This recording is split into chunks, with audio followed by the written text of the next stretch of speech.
You got to tell us about your foundation because you're doing some amazing things. Your rescue trailer, you've served over 120,000 meals in relief at natural disasters like the Tubbs fire, the Camp Fire and Car Fire, the Kincaid Fire. 120,000 meals. You should really be proud of that. Well, I appreciate it. And, I think just as you do, you're concerned about your community and concerned about the well-being of people. And you can't always wait for those situations to invite you to come help them. You got to sometimes put yourself into them. So when we had the first big fires up here and it burned about a mile, not even a mile, about a block from my house, and we evacuated and everything was crazy. And I had to leave that morning after the fire. And we didn't even know the level of devastation that had happened here in the town of Santa Rosa. And I had to fly down to do a charity event down in Texas. And so as I landed to do the charity event, my dad called me and said, man, it was because I left early. He says, it's bad. He says, when you get a chance, you need to come home. So I finished up the charity event, flew home. And as I was flying home, I called my guys and I said, I hear there's a bunch of people living at the gymnasiums. I mean, it burned down half the town. I said, what are they eating? So I called my buddy who works for Salvation Army. And he said, yeah, we're feeding them Uncrustable sandwiches and cold hot dogs. And I said, how many people are we talking about? He says, there's about 5,000 people. So I called all my chefs, all my guys that work in my team. And I said, fire up the smokers, because I have a bunch of restaurant equipment. I cook everything. And I said, fire up the smokers. I'm going to get home. We're going to start feeding people. So we just drove into the parking lot unannounced, just drove in with these big smokers, set up tables, started cooking food, and just started serving food to people.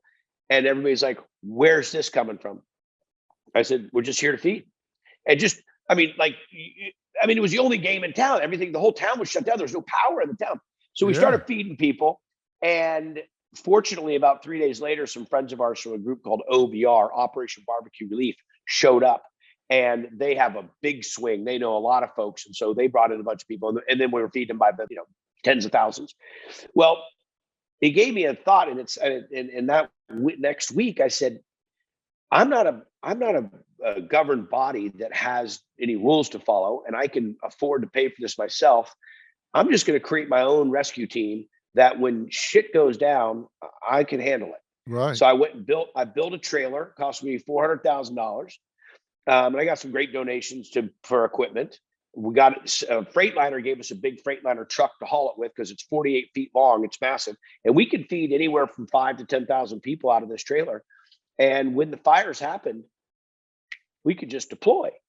So we started doing that, and that was great. We were able to help. We cooked Thanksgiving dinner for 15,000 up at the Paradise Fire. But you know what it was is after that, we started saying, well, we don't have to be there first, because you know what happens sometimes is when people are on these fires for 30 or 40 days, they get pretty burned out.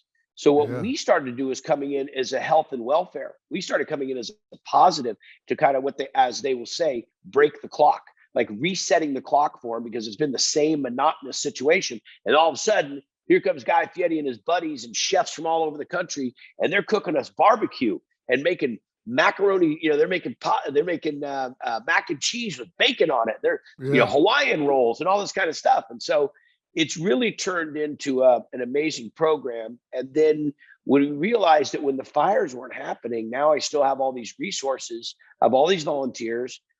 We have the trailer. So now what we do is when we don't have disasters, we go around and feed veterans and feed first responders. So we were just in New Jersey 2 weeks ago. We fed 1,200 veterans in New Jersey. We went to 2 different VFWs, put on 2 separate luncheons, one on Friday, one on Saturday, and just invited veterans and their families. Just come down. We're going to feed you for free, and just to say thank you. So we do that, and then we go to these first responder camps, like the CHP and the sheriff and the fire departments, and just say, hey, everybody in this area of Solano, or Napa, whatever, this day we're going to be here in this parking lot. Come on down. We'd love to feed you guys. So we just try to do positive welfare things. But on top of that, we have a reading advocacy program for kids in low income schools. We have we have a variety of packages of things that we try to do, but I can't be given this opportunity. I can't have this opportunity that I've had in my career and not take it and do something with it, because otherwise I think I'd be wasting so much of the energy that comes along with it.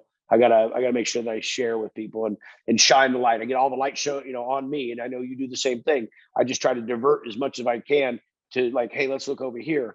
But we've got some great sponsors and some great donors, and we give out a lot of scholarships. We do a lot of culinary schools, and we got a lot going on. Yeah, well, when you were talking about Triple D and I was saying, what's the impact when one of them gets on the show? You said, well, it depends.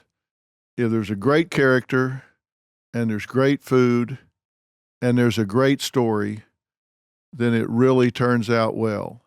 And that's what's so much fun talking to you about all of this, because you make great food, you're a great character, and you sure have a great story.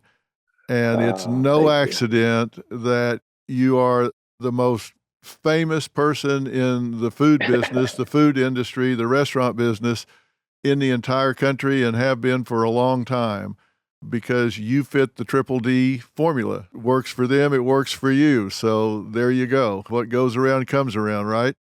I've never heard anybody ever spin that back on me. I'm just telling you, only you. You're the one that sees, you have that 30,000-foot view on things. So of course you would turn that right back on me. But no, I can see what you're saying with it, and it's so ironic that you would pick up on it and go. But no, being raised with good parents and in a great community, and staying grounded and staying. I remember when you and I first met, you said, "How did you end up this way?"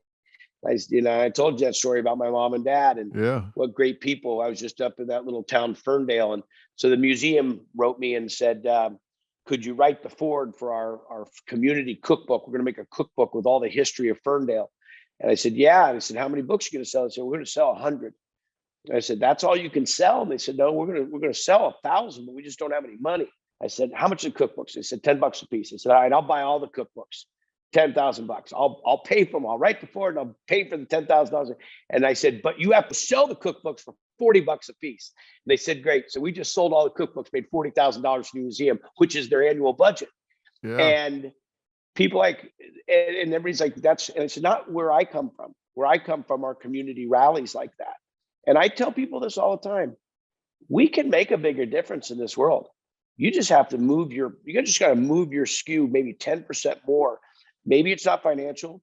Maybe it's participation. Maybe it's advocacy. Maybe it's just being vocal. But who knows what it is? But if we just moved it 10%, I think we could fix a lot of these issues, these social issues that we have in our country, and could make this a lot better place. But we're not going to do it bitching about it. We're going to have to really activate and participate one way or another, some form, shape, or form, do something. But we are empowered. We're the greatest country in the world. We brought ourselves from nothing a few different times and saved and turned righted this ship. I really hope we get this straight. And you're such a patriot and such a leader of the country. I look forward to seeing how you continue to help us see the vision on this, because it's ours to lose, folks.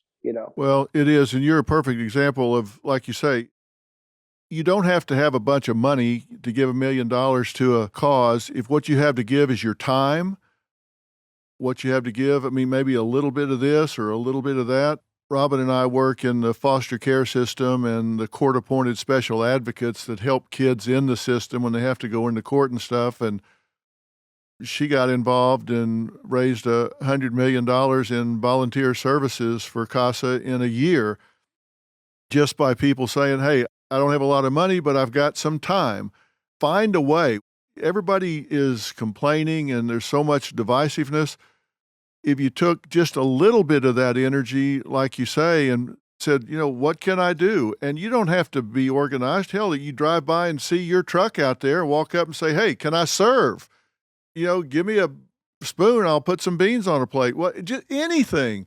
We just need to start. Take a picture and make positive affirmations on social media and talk about something good people are doing in this world versus getting all negative and down. We got enough negative energy floating around out there. let's counterbalance it with positive energy. You know how many good things that we have going on in our community that doesn't make the front page of the paper because sensationalism doesn't, the Yeah. sensationalism sells. So I'm with you, and please keep in mind that I'm always good. We play inside of our inside of our fields of things that we do, but I'm a huge fan of kids and family, and children really are the future. So you keep in mind when you guys do another fundraiser how I can lend my support on that, and either send some items or send a visit to Triple D or something, and let me know how I can lean in on your project as well. I'd love to. I try to make sure that that's something I'm always involved in.